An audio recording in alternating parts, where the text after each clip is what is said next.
first things when I met you we were talking about was you had this vision for a community center to be redone here in Pelzer. And as you got into it, you found out more and more that you didn't know. Tell me a little bit about this, the genesis of this project. Sure thing. Well, the genesis of this project in particular really started about 5 years ago, around the time of the pandemic, really before that. We had budgeted money for the renovation of this building and had fully intended to do something with it and make it up to modern standards. You know, everything was shut in and boarded up in around 1991 with vinyl siding and paneled walls on the inside. So it was kind of a closed off shoebox that had been that way for a long time. And so I got an architect to give me a quote on what to do to renovate it. It was pretty expensive, and this is before we had funding. And then during the pandemic, we had to shut it down. We used to have our council meetings in here, and sometimes people would rent it out for parties and events and bands and such.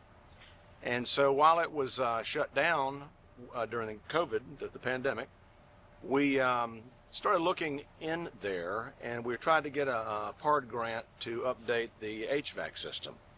And as we were looking into the ceiling and other places, we realized that the original building was underneath all that paneling. And then as I did more research and discovery, I found out about these historic tax credits. We knew we were getting big money, COVID money from the federal government. We knew we wanted to spend it wisely on something of value that could create more value in the future. And we thought this was a really smart idea because we got around $600,000 from the federal government, which has to be spent by next year, 26. And we met up with, we talked with this Preservation South, who specializes in this, in getting historic tax credits. We knew that this building was outside of the historic district of Pelzer, and so we had to put it on the register, the National Register of Historic Places, which actually just happened recently. The process has been very long and drawn out. We've been talking about it for a long time. And in those days of the shutdown, we went ahead and took down the paneling and the drop-down ceiling on the inside with our own maintenance staff to save some money in demolition and see what was behind there and get the building ready for renovation. I thought it would be done by now, to be perfectly honest. I didn't realize. Remind folks what you discovered when you started taking down the paneling and the drop ceiling. We found all of the original beams, the trusses for the roof, and the old beadboard that had been painted, and these giant windows. Like, nobody knew that these windows were even here if you were, you know, relatively new to Pelzer. And most of the original windows are behind those boards. Now, as we came to know, this was an open-air skating rink originally. It was built either in the late 1890s or early 1900s. So it's the same structure. The roof, the floor, the maple floor is original, and it had like a low-lying wall that you see right there, but it was open air, so folks could skate under a roof. Then they closed it in. The walls are very thin. It's just basically that beadboard. And so we discovered that if you restored a building that qualified to the historic standards by the state preservation office, then you could receive an incentive, tax incentive, where you transfer the property ownership to an LLC, and then someone sells off tax credits to corporations who get a deal on it, and you get money back from that investment. Now, it's not every single dollar that you spend on it. It's the dollars that qualify for the historic renovation, which is most of it. So we knew it was going to be expensive. We didn't know how much, and so we guessed. And so this project has been in the town budget for 3 years. This is not new. This is not an overnight thing. This is not something I'm trying to do at the last minute. This is the culmination of a lot of work and discussion and advisement and thinking and planning and dreaming and waiting around. It's taken a long time. And so we'll get those tax incentives. And the fact that it's been shut down for 5 years it also qualifies for abandoned building tax credits as well. So that's an extra percentage. So all in all, it's 70% of the whole project can come back to the town. Now, it's not a matter of 65%, 45%. It's either you get it or you don't, if it qualifies, if it doesn't. And so that's why we've been going through that process with Preservation South to ensure that we're doing everything correctly and having an expert work with us to make sure it happens, because that's really important to get that money back, because it's an expensive project. It's very expensive, and it's kind of scary to throw around a figure like $1 million, which is not, the total project is not quite $1 million. It's like 937,000, something like that. But you might as well say $1 million around here. You know, it's a lot of money. We don't have property taxes. Pelzer's doing great financially. We are not on the verge of bankruptcy. We actually have more money now than we've ever had as a town, as far as I know, since we were incorporated in 1952.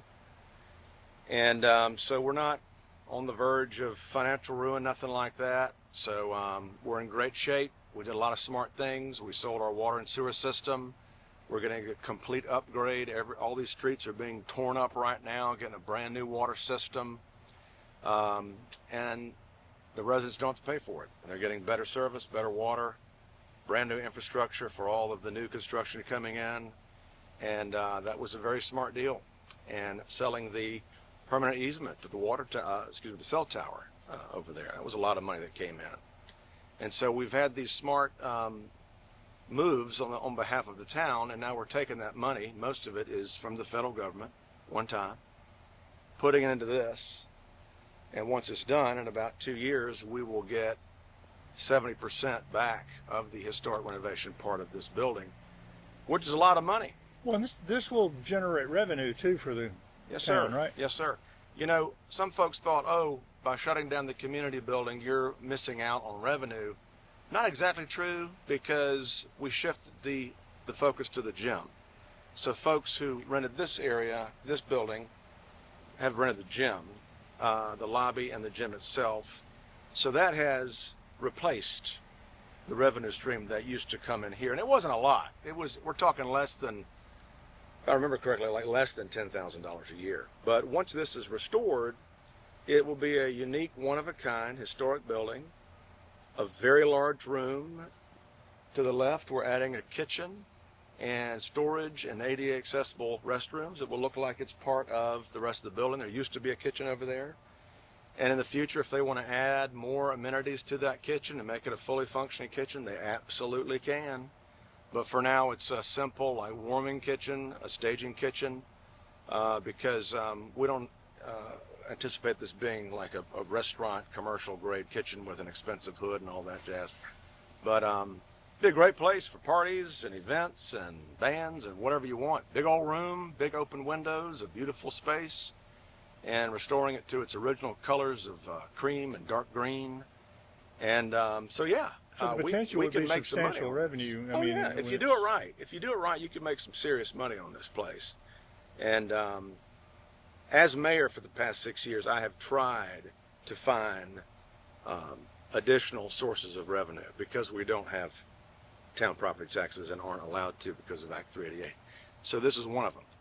And part of the reason we also wanted to restore the old hospital is so we could move the town hall there, and our current town office could then become a building that we rent to a new business. So always trying to find those extra avenues of revenue. So it's been a long process, and I'm very excited that we finally have passed this, and we put it out to bid. Was very specific on what had to be done. Only worked with contractors who've done historic renovations before, that are qualified, know what they're doing, have a track record for success. And we approved the lowest bidder a couple of months ago. We finally approved the contract. So I have signed that contract and sent it to Daniel Builders, and we expect to begin this project before the end of this year. And they say it's going to take about 6 months. So by next summer, you could be looking at a fully restored community building with open doors and new life, finally breathed into an old gym. If you and I were standing here 100 years ago, how central was this building to the community then? I love questions like that. 100 years ago, 1925, all of this area was vibrant. I want to say even near that mulch pile right there, there might have been a cage full of monkeys. There was a full-blown zoo here. We're in Monkey Park. We're in Monkey Park. That's why it's called that. There used to be a bandstand somewhere over there. There was an outdoor swimming pool right here where the food line is. There was a natural spring down there, an amphitheater, deer park, flower garden right over there.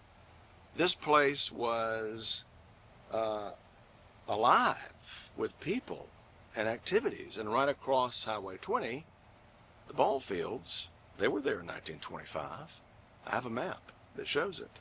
And that's where all the 4th of July celebrations and all those wonderful ball games happened. So, you know, the mill ran all of this, built all of this, and provided it for its workers. And when it was alive and full of all sorts of things in this park, I wish I could have seen it. That would be so cool to step back in time and see that. So part of that sentiment is what has driven me to fight for this project, because I just wanted to see that type of life brought back here, and also give Pelzer something that no one else has, and to do it right, and to make it something we can all be really proud of.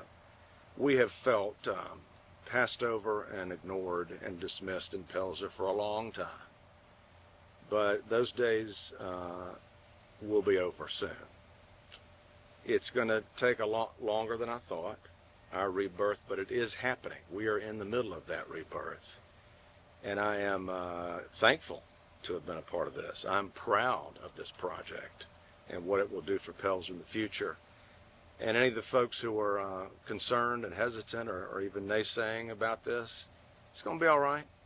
When this is done and you're using it and enjoying it and you're proud of it and people talk about it, we'll all be thankful together that we've saved one of Pelzer's original buildings, because so many have been torn down and we can't tear down anymore. We've got to build up, restore, bring it back to life, and be number one again. And this will bring back new life to the park again? Absolutely. You know, if it's done right, we've already got parking here. I hope we have a new problem, which is we need more parking. Wouldn't that be great? We've done a lot for Monkey Park. A lot of folks forget that, how much we've done to improve Monkey Park. Is it where it needs to be? No way. We got lots more to do. We've got so much more to do, especially when all the improvements are happening to other parks nearby, which we're very excited about. So I'm excited to see what the next folks who are in charge can make happen for Monkey Park in this area. I love this little area, and it's got so much potential, and I wish them all the best. And if anybody needs any help or any questions, I'm glad to answer them. But I'm very happy that we finally are going to make this project happen after all of these years, and looking forward for it to be a place where the community can come together finally once and for all.